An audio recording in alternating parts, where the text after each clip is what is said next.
The Pirates keep saying they want to put players in position to succeed, but it feels like they're doing the exact opposite with some players, like Carmen Mlodzinski, doesn't it?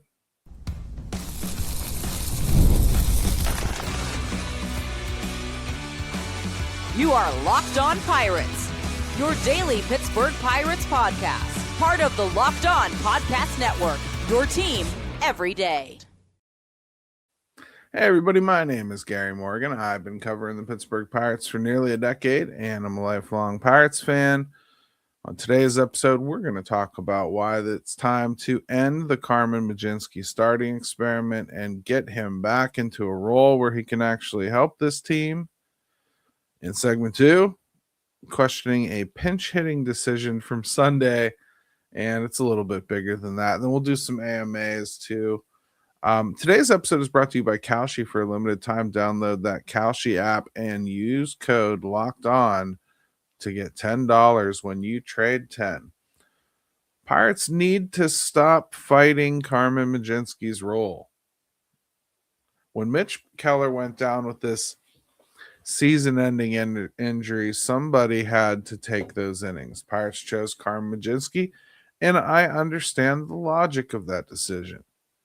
He stretched out more than most of the relievers. He has some starting experience in the minors and up here. He's got a fastball that can play. There were at least a reasonable argument, I'd say, to see if he could bridge the gap for the final couple months. It's what he wanted, right? But after 3 starts, I just think we've seen enough. This is not helping Carmen. It's not helping the team. It's not helping the pitching staff. Over his 3 traditional starts this month, Mlodzinski has posted a 14.05 ERA. He's allowed 13 runs in just 8 1/3 innings, 20 hits, 5 walks. You're talking about a whip approaching 2.5. That's not just struggling, that's pulling your team behind before most fans have even settled into their seats. And the most troubling part is that the pattern has been identical really each of these games. The first trip through the order, it's genuinely been competitive throughout the season. The second trip through the order has been a disaster. This time, since he's gotten put back into the rotation, it's just starting from the beginning. Against the Mets, the 3rd inning exploded for 4 runs. Against Miami, he couldn't even finish the 3rd. Against Detroit last night, the Tigers just squared him up from moment 1. It's not random. This is exactly what we've seen from a lot of pitchers whose stuff plays significantly better in short bursts. When Mlodzinski can air it out for 1 or 2 innings, hitters don't get extended looks at him. His arsenal plays up, the velocity jumps. He's become a very useful bullpen weapon, whether he wants to be one or not. And really to placate him, the Pirates have continued to try to use him in these situations where he goes 3 innings. You got to make sure he gets enough that it feels like he's contributing, because he's going to sit for a couple days after this. They've bent over backwards trying to make him happy and trying to use his skills and vice versa and fight back against what he wants and what they think they need, and it hasn't worked. This has been an effort of futility. This has been a team trying desperately to make a player happy and ignoring what they need for the team itself, and the player more than happy to do the same. As a starter, hitters are going to adjust. They're going to see the fastball again. They recognize the shapes of the secondary pitches. Suddenly, every at-bat becomes longer. Every inning becomes a grind, and the pitch count skyrockets. Every time Mlodzinski starts, somebody else in the bullpen has to pay the price. If he consistently is giving you less than 4 innings, that means 5 or 6 innings have to come from other pitchers. It creates a ripple effect through multiple games and leaves the team scrambling to find coverage. I just think it's time to explore alternatives. I don't think you can continue with this. I don't think you can continue pretending Carmen Mlodzinski is going to give you anything that resembles a competent start at this point. If you want to come back and you want to play that game again next year, I'm probably going to have some questions for you. But that's your right. For the rest of this season, can you please just admit that it ain't happening? And don't even worry about why. Either you messed with him too much or he spent too much time whining and not enough time adjusting. Whatever. It ain't working. It's time to stop forcing him into the situation. It's time to stop pretending he's just going to pitch through it.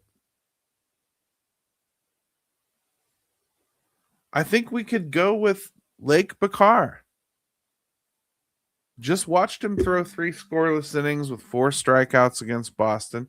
He's done it before in Miami. He's shown an ability to do this. He can carry length out of the bullpen. He can keep hitters off balance. Yes, that was a bullpen game, but I think if you just dedicated Bacar to doing this, I think you're looking at a guy who's just as capable as Carmen Mlodzinski of giving you 4 or 5 innings once every 5th day. You could do that with him. That's fine. I think he's earning consideration. He's probably not a long-term starter either. I don't want to come into next season with him in that position any more than I want Carmen Mlodzinski, really. You're looking for innings in competitive baseball games right now. I think he's earning consideration. Pirates could also look toward a guy like Connor Wheatgreave. See if there's an opportunity to give another arm a chance. At this point, almost anything makes more sense than forcing Mlodzinski into a role that simply isn't matching his skill set. Not every pitcher is a starter, even if they really, really want to be. It's not an insult. Some of the best relievers in baseball were failed starters first. Pirates don't need Carmen Mlodzinski to be Mitch Keller. I mean, it would have been great if he was able to. They need Carmen Mlodzinski to be the best version of Carmen Mlodzinski. I think we've already seen what that looks like. It looks a lot more like a multi-inning reliever coming out of the bullpen than it does a guy trying to navigate 6 innings every 5th day. I think really the best version of Carmen Mlodzinski that we saw was from a couple years ago when he was just being used in the bullpen whenever they needed him. And boy, if they needed a spot start even, hey, why don't you take these first couple innings, Carmen, and maybe we'll throw you in the 7th tomorrow. I mean, like, when he was just a kid trying to break in, the Pirates used him 100% appropriately. They did. They identified early that his stuff played better and his health played better if they used him out of the bullpen. And then they allowed him this year to strong arm them out of their well-founded decision about what to do with him. Let's be real, too. It wasn't just that. They swung and missed on signing a starter that they absolutely needed to do before the preseason. You know, like they told us they needed to do. It isn't like we're guessing about what they think they should have gotten or needed. But this hasn't worked. And I think what they've done actually is kind of create an environment where the fans are set up to just absolutely hate this player. I mean, truth doesn't matter once perception takes over. And I know, like, that's not the real way that life should be, and it isn't for normal thinking human beings, but social media has destroyed that. You don't get that grace period anymore. This I just have been floored by most of the decisions that they've made with Carmen Mlodzinski this year. They have, I think, looked both weak and stupid and bullying, all with the same player. And I think, it's painted him as a selfish, underachieving, maybe even like not enthusiastic about helping his team do anything type player. And I'm not somebody that believes that that's 100% what we should all be taking out of this. I've just had too many experiences with him to feel that this shift has come this season like this. A lot of the time, these sorts of situations don't get to this area of grossness unless both sides have fought, or somebody feels like they've been lied to. Somebody was promised something that didn't come through. Somebody was told this was going to happen and it didn't happen. And I have a feeling that that's exactly what they did with Carmen Mlodzinski this year. They told him he was going to have an opportunity to start, and then it started to look like he might not. And I think everything else ensued from there. But it hasn't worked, and it's been a stain on this entire season. And I'm tired of watching them trot it out there because it isn't helping anything. Speaking of decisions that I don't quite understand, there was another one last night that really had me scratching my head. If you got your biggest bats sitting on the bench, why are they staying there in one of your biggest moments of the game? I just want to talk about that next. In general, why doesn't today ever matter enough to this team?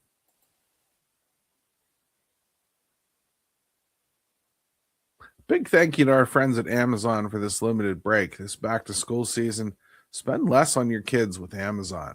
We all know how crazy the back to school shopping experience can be, and it starts with a few items on the list, and suddenly you're shopping for supplies and clothes and lunch gear and tech and about 10 other things that you didn't see coming. Man, does it add up fast. When you look at the school supply list and wonder if you're shopping for one child or opening a small office supply store, I didn't realize first grade required this much inventory. Shopping like this can get out of control if you're not careful. When it's 9 p.m. the night before school starts and somebody suddenly remembers they need folders and notebooks, markers, apparently 12 other things nobody mentioned until now, nothing gets the heart rate up quite like emergency school shopping. I'm convinced Prime's Deliver Tomorrow Before 7 a.m. feature was created exclusively for parents in this moment. So remember, with Amazon's low back-to-school prices, just spend less on your kids, because every dollar you don't spend on them is a dollar you haven't spent on them. Shop back to school at Amazon and spend less on your kids.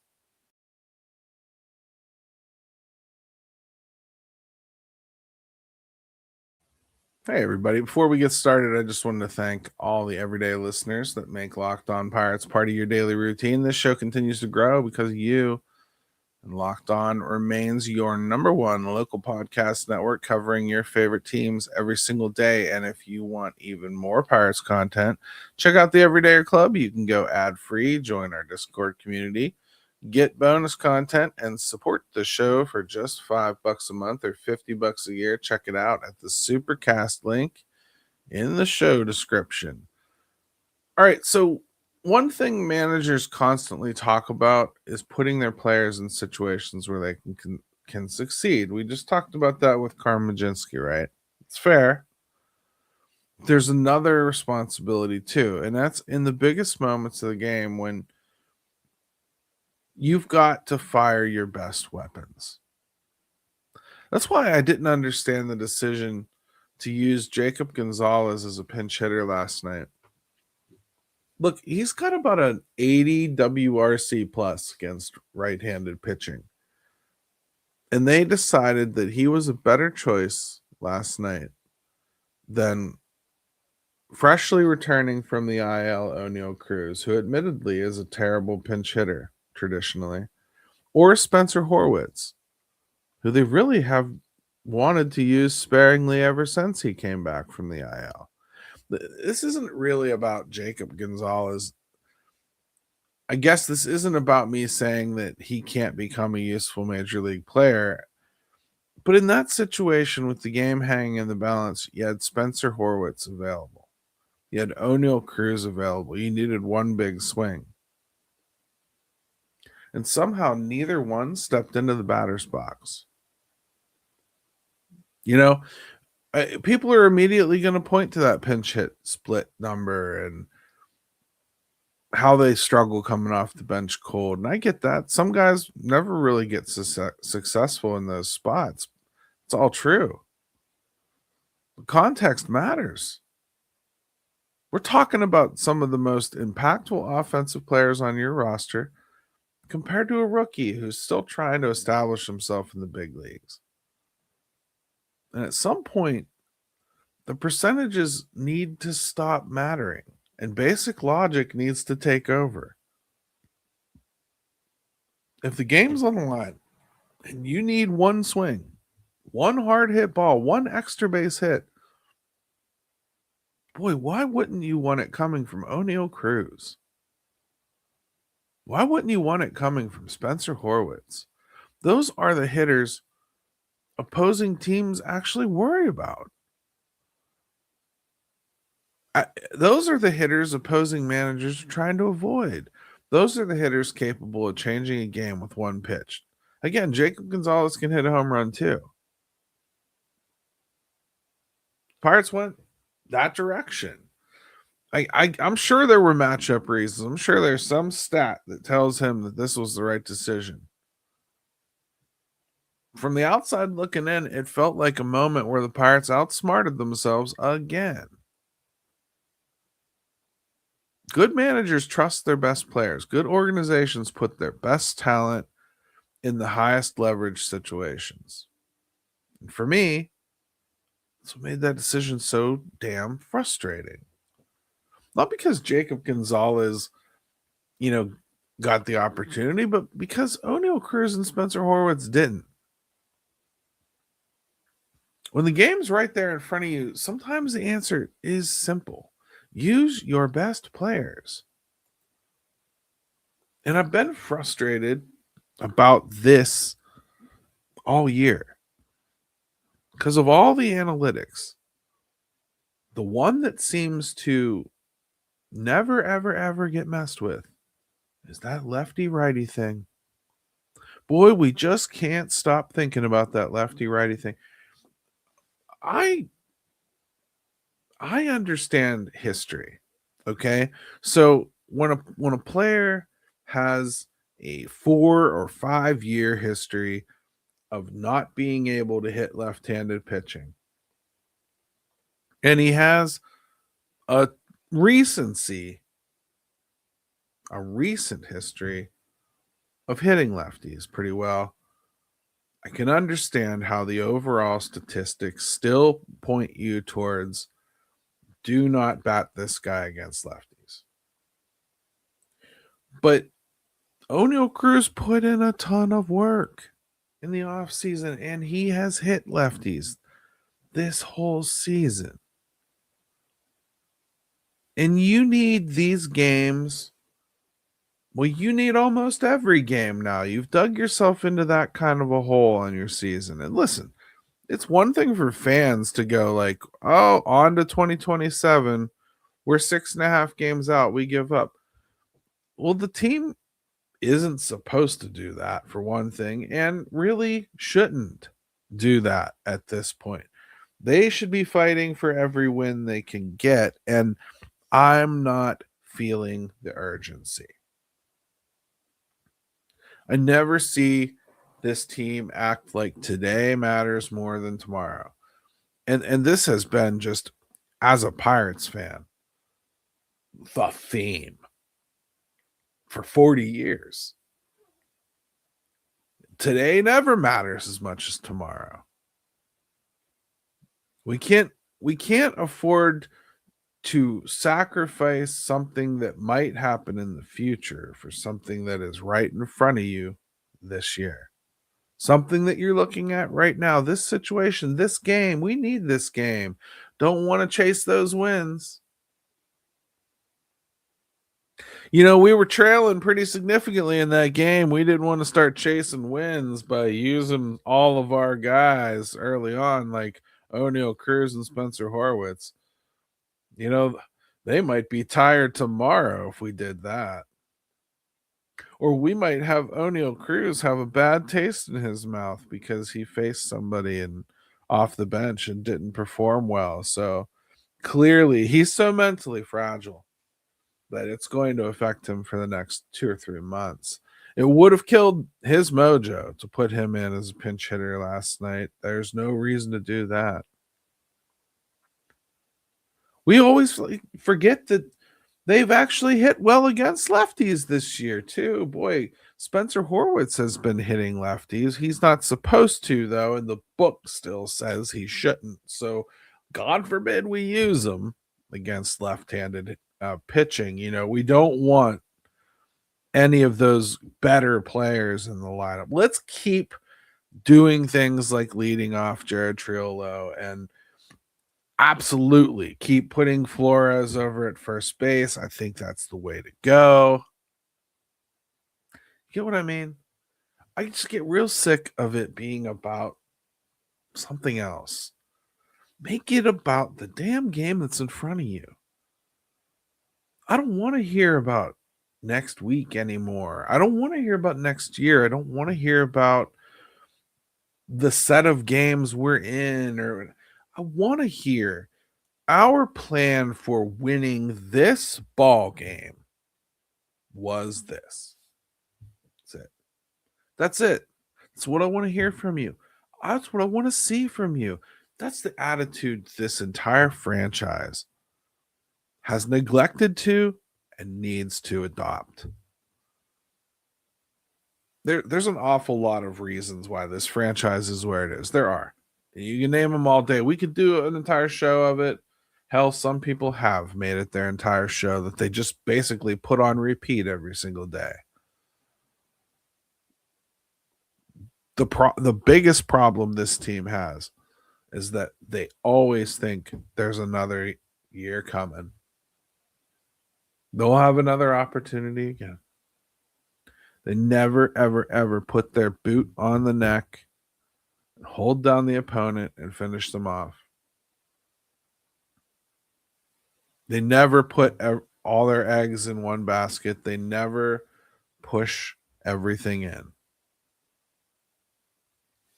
And I think I'm just getting so frustrated watching the usage of the roster. The roster's got reasons to be frustrated about aside from it. But the usage of the roster and the stubbornness of just some of the decision making and just knowing exactly where it comes from. You know, just lifelong career statistics affecting things that are definitively not true recently. I don't understand how you study statistics and ignore the bias of recency. It's, to me, it's the dumbest thing that you could possibly do. And if you're trying to be like the Rays and the Brewers and even the Marlins, you have to adjust the way you're viewing analytics because they're not viewing them like you are. They're not accumulating up everything that's happened over the past 4 years with the player and looking at it as though it's one guy, one monolith. They're looking at that, sure, but the last 3 months too, and how it's changed. And God forbid, how our coaching has had an effect on what he or she cannot do. It drives you nuts because it could be solved. When we come back, let's open things up to listeners. We got some really good questions in this this one. They're a little deeper than normal, believe it or not.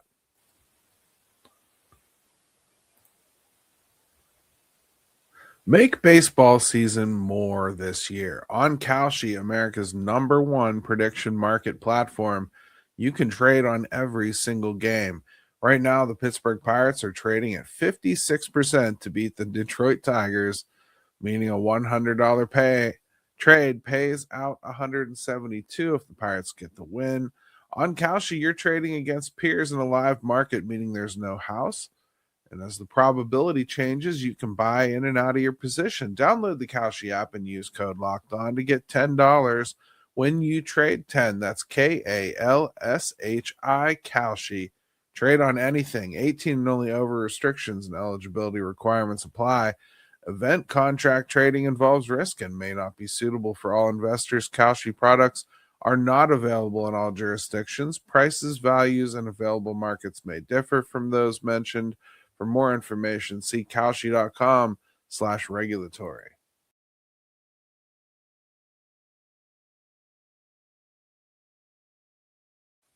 Everybody, welcome back to Locked On Pirates. Let's get right into your AMAs. They're good, but make sure you follow me on social media. You can get me AMAs in a myriad of different ways, but you can do them on the Discord, obviously, if you join the Everydayer Club. You can find me on X, GaryMO2007. You can find me on Facebook. Just look up my name, Gary Morgan. You'll find me. Instagram, same thing. Look up my name. You'll find me. YouTube, leave comments. Email me, GaryMO2007@gmail.com. I love to answer your questions. Keep pumping them in there. They're always good.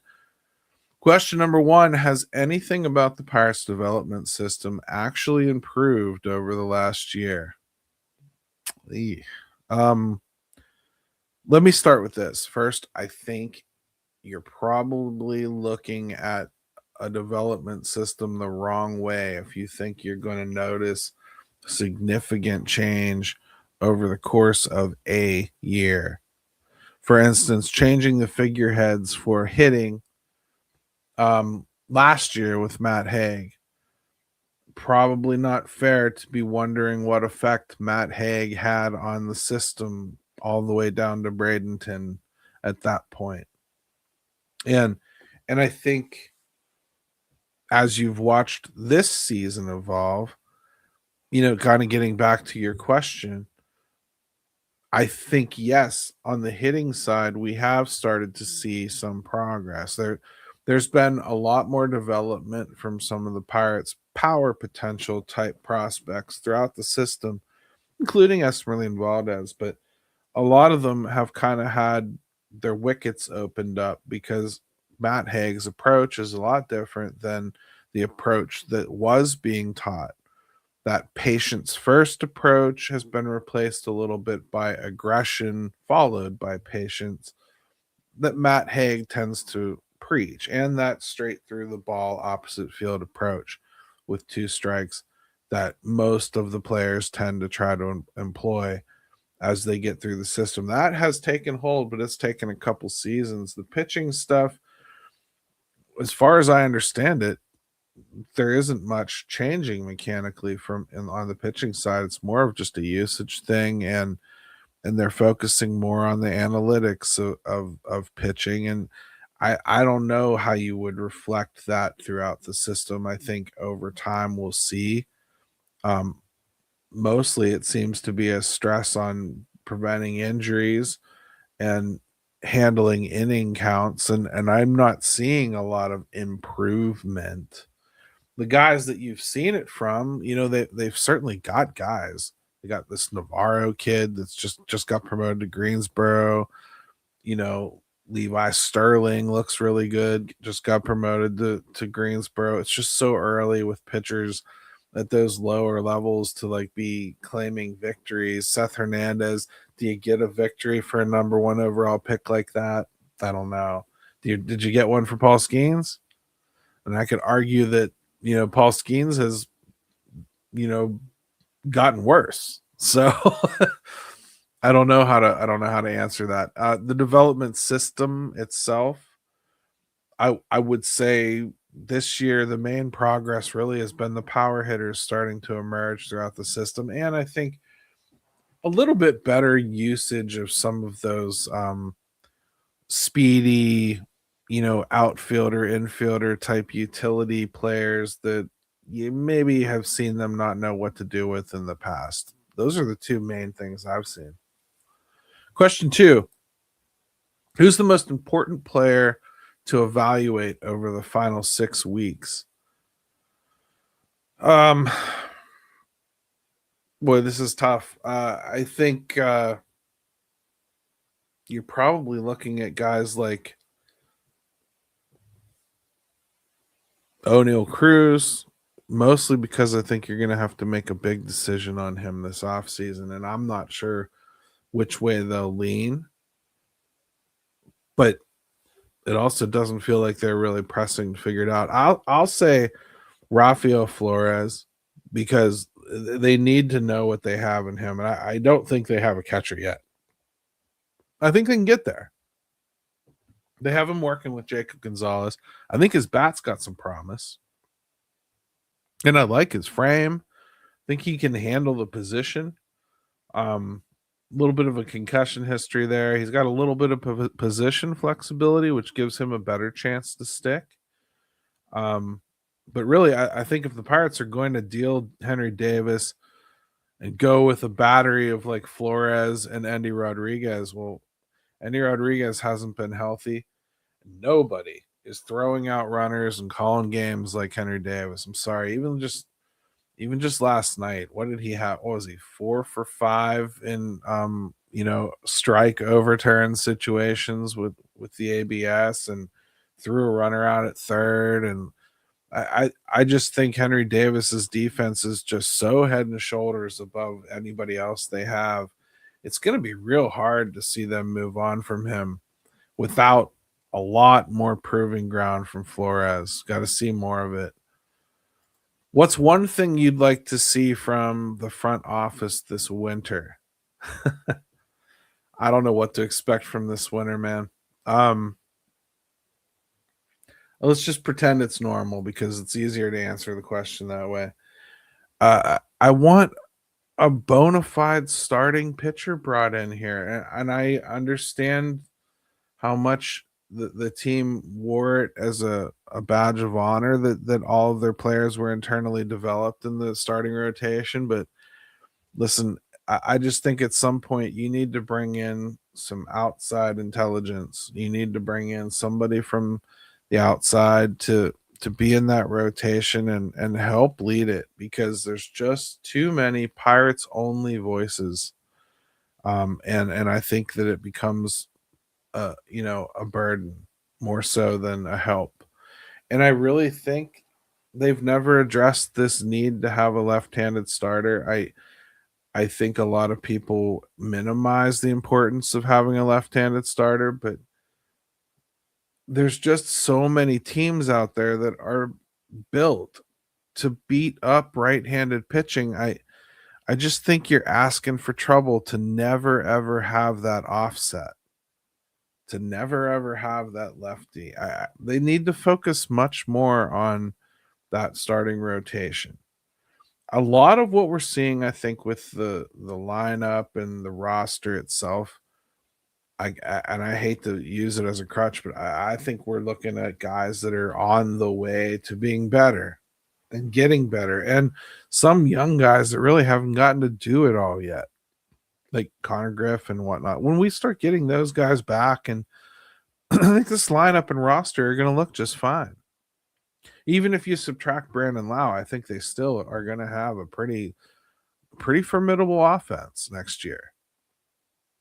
So focus on the starting rotation, shore it up, and don't sit there and get enamored with the names. Don't look at Bubba Chandler and Paul Skeens and Jared Jones and Braxton Ashcraft and start dreaming of them all being aces, because the fact is, if you can get 3 of them going like that at the same time, it's great. But wouldn't it be better if you had a couple other guys in there that you brought in that really fortify the whole thing?